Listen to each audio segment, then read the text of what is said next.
less and a little bit more. Make sense? All right.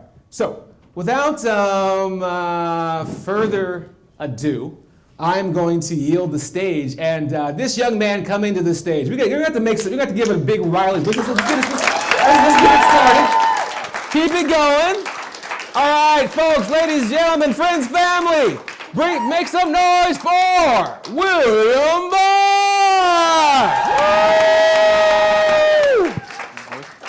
Can you hear me? Yeah. All right, awesome. Okay. Am I good to go? Okay. All right, fantastic. Okay. So, like Scott said, my name is William. And so this is how my story goes, okay? So, it's a Wednesday evening at the library, and it's my second semester at Tulane University in New Orleans, Louisiana. And one thing about Tulane is that we have to complete public service to graduate. And so this Wednesday evening, I'm searching the internet for somewhere to do my public service. And one of my first ideas is to volunteer to mentor an educational robotics team at a local school. And while that is oddly particular for most, it just seems like the most logical thing for me. You see, in middle and high school, I was thoroughly obsessed with robotics. I thought it was the coolest thing to turn a hunk of metal or plastic into an animate being that could move around, that could sense the world around it. And I'm thinking to myself, you know what, if I enjoyed robotics so much, maybe it's like the perfect opportunity to facilitate robotics for students in the area.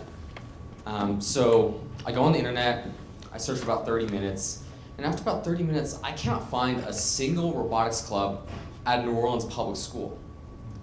And this is really interesting because I could find plenty of results at the rich private schools in the area, but not one at a public school.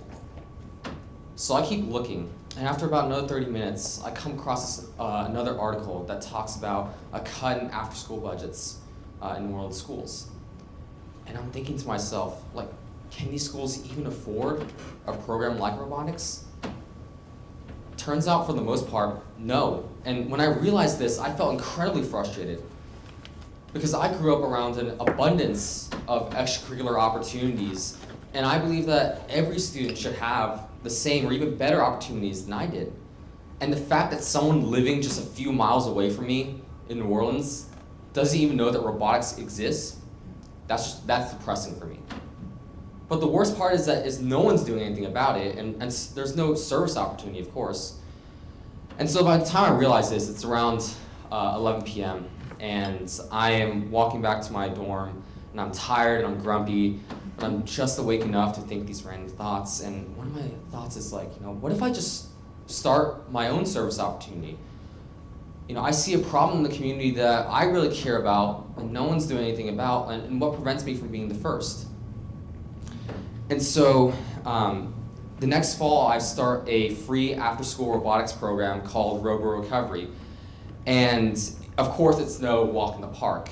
Between finding volunteers, finding funding and equipment, and a school that would work with this random college kid, it just seems like the stars have to perfectly align, and even if one doesn't, this entire thing could fall apart. And so, as you can imagine, in the weeks leading up to our first program, I'm a nervous ball of stress. But when I first go into my first program, I soon realized that the struggles that I faced to start my program are nothing compared to those of the students that I'm working with. So for instance, the first partner that we have is an organization called Son of a Saint, and Son of a Saint mentors fatherless boys in New Orleans, particularly those who grow up near or below the poverty line. And one of the boys that I first meet, his name's Dylan, and just talking to Dylan, I just can't even begin to imagine how much he's accomplished in just being at Robotics Club on that day. But regardless, Dylan, he's a pain in the butt to work with, a pain in the butt. Every Monday and Thursday, Dylan, he shows up, he riles up his classmates, he turns Robotics Club into a shouting match between these younger boys with their high-pitched squeals and these pubescent boys whose voices are just beginning to crack. And my volunteers and I, as well as our ears, just can't handle this mess anymore. And so one day I work up the nerve to go confront Dylan, and I'm trying to do this in the nicest way to this 5th grader. And so I just kind of say to him, I say, Dylan, do you really want to be here? And he looks down at his feet, says nothing. He obviously knows what to do when he's in trouble. And but I'm trying to get a response out of him. So I say to Dylan, Dylan, you're not going to make me mad if you want to quit. And there was about a 5 to 10 second pause, and I think that was long enough and awkward enough for him to feel like he needed to break the silence. And he says to me, sometimes I don't get it. And I ask, what don't you get? He says, the robots. And I'm like, well, we're in robotics club. What about the robots you don't get? And he tells me, sometimes it's the whole coding thing. And then I had an idea at that point. You see, I realized that rather than asking for help, Dylan had actually fallen behind a couple weeks before, and he had hit it under the perfect guise of being a troublemaker. And so I resolved in the next coming weeks to just work more closely with him. So I start asking him questions as we're learning, because he can't hide what he doesn't know if he has to answer questions about it. And so as the weeks go on, I see his eyes open wide more as he's like making these connections and he's understanding. I hear him shout, "Oh, I get it!" And he's excited to come to robotics, and he's excited to learn, and I'm equally as excited to be by his side as he's learning. And so that's about like a year and a half later, and I'm talking to Dylan's mentor at Son of a Saint, that organization, and I learned that Dylan has become the lead coder or programmer on Son of a Saint's robotics team. And I think that's awesome. So I say to Dylan, that's awesome, that's great, man. I guess you got something out of robotics. And I remember so clearly, he, instead of looking at his feet, saying nothing, doing all that, he looks you straight in the eye. And he says, "Oh, absolutely." He says it very confidently. And I'm like, whoa, hold up.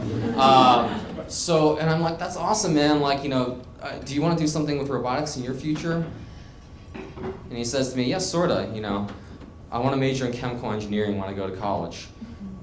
And it's later that day, and I'm driving home, and of course it's New Orleans traffic, so I'm stuck in gridlock.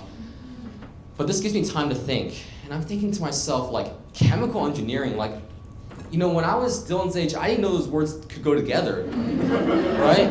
So how did Dylan know about chemical engineering? And then I realized I had gone full circle. You see, back when I couldn't find an opportunity to volunteer for a robotics club, I set out to create the opportunities in New Orleans that were in schools, in after-school organizations that did not have that opportunity. And now seeing someone like Dylan see himself as a future engineer because he saw his potential in robotics, that made me feel so awesome inside. And even as people were honking at me and cutting me off in the New Orleans traffic, I just couldn't help but smile the entire way back. And to think this came from just this random thought on a Wednesday evening at 11 p.m. 2 years prior made me realize that even as hard as it was to work with Dylan, I really enjoyed it, and I want to continue working with people like him in the future. Thanks.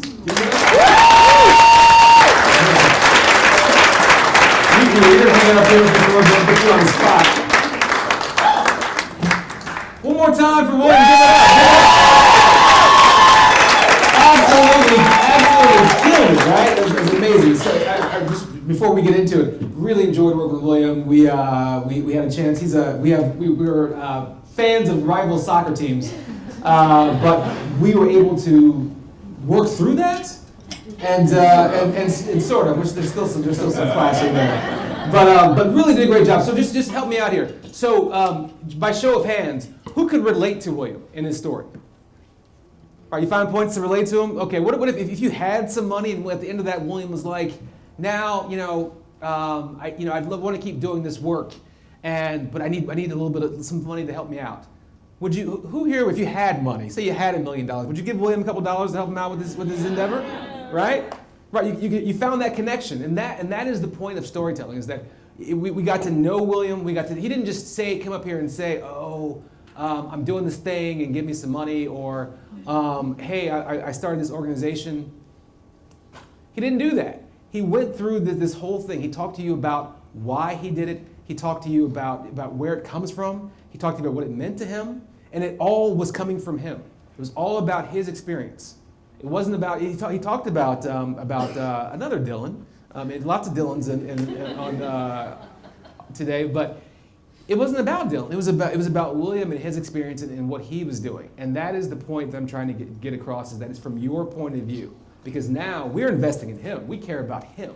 And you may not even care about robotics, but I like him now, right? And so it's like, okay, well, I don't know about robotics, but William, here's a couple $100. Do what you do, all right? Cool, thank you. So now I want to walk through, looking at the arc, William's going to help me out. We're going to walk through his story and just point out some of the points that I want to make sure that you see. First of all, what's the norm? So William, let's go back to your story. Like, who are you at the beginning of your story? I guess I'm just I'm doing trying to do what I need to do to graduate from college, and I'm just searching around and doing stuff. Yeah, and so key point there is he didn't go into a bunch of details. He didn't tell you, well, I was born here and I was raised there, and he started right in the story. And that's key. A lot of times when we start a story, we feel like we need to give a ton of background. Don't need it. Hey, I'm William. I'm studying, doing this. This is my age. This is where I was. Let's get into it. It's quick, and we find out his point of view. That is key. We need to know who you are at the beginning of your story. Oops. All right. Okay, so William, what was the thing for you in your story that kind of was the inciting incident? What started the whole thing really going? Yeah, so I was searching for my service opportunity. I couldn't find a robotics club at a public school in the area, and I really care about robotics, so that was that incited me to do something about that. And what did you want? I wanted kids in the area to at least experience robotics or have the chance to consider it. So. And why? Because I think it's awesome, and I think it teaches you a lot, and it's fun learning. So. Yeah, and so you guys all got that point. You knew what William wanted and why he wanted it, right? And that is super important. I'm going to emphasize this again. It doesn't matter if you don't care about the subject. I think that one of the things I think is so powerful about storytelling is that we can have different backgrounds, be from different areas, different countries, whatever. But finding out what you want, and it's a universal truth, something that I can share too. Right? I know what it's like to say, you know what, I want to do something better with the world, or this isn't fair. I want to try something else. I want to make things better. I understand that. And so while robotics is not my thing, I understand where William's coming from. And so now I can relate to him and we have a connection. Super key. All right, next up, William, what was at stake for you? Like, what would happen if you, what did you see happening if you were able to get what you wanted or not? Yeah, I think if I was able to get what I want, which is to start a program, I think kids in the area would have more kids in the area that had that experience. And if I didn't, I invested a lot of time and effort and money, etc., and that could all fall apart. Yeah, and again, so this is kind of what we call the rising action. This is the part of the story where you are conveying why this is important. So it's not just enough to say, this is what I want, this is why I want it. Sure, that's fine, but who cares? That's something that's never polite to say, but in storytelling you can say, who cares? Who cares? So what? The so what is, well, if I do this, then this will happen. If I don't, this will happen. For example, if I say I have a job interview tomorrow, and you might not care, but if I say I have a job interview tomorrow, if I get this job, it is my dream job. I'll be able to eat and feed my family for life. But if I don't get this job, I'm not sure what's going to happen. I'll be out on the street and homeless.